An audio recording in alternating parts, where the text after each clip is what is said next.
యేసు ప్రభు వెళ్తూ వెళ్తూ సిలువకి తన శిష్యులను పిలిచి ఒక మాట చెప్పాడు, నేను పరలోకానికి వెళ్తున్నా, మీకు స్థలాన్ని సిద్ధపరచడానికి వెళ్తున్నా అని అన్నాడు. వెంటనే వీళ్ళు పరలోకమా, స్థలమా, అది ఎక్కడ అన్నట్టుగా కొంచెం అమాయకంగా చూశారు. యేసు ప్రభు అన్నాడు, ఆ పరలోక రాజ్యానికి దారి మీకు తెలియదు అనుకోకండి.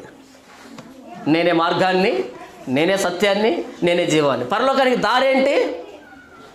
పరలోకానికి దారి ఎక్కడ ఉంది?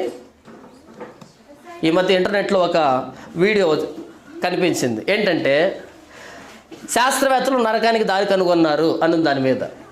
శాస్త్రవేత్తలు నరకానికి దారి కనుక్కున్నారంట అని ఏదో భూమి మీద ఒక ప్రాంతాన్ని చూపెట్టి ఇక్కడ వేడిగా పొగలు వస్తున్నాయి, ఇదే నరకానికి దారి అంటున్నారు. అది కాదు నరకానికి దారి. యేసుప్రభు నమ్మకపోవడమే నరకానికి దారి. పరలోకానికి దారి ఏంటి?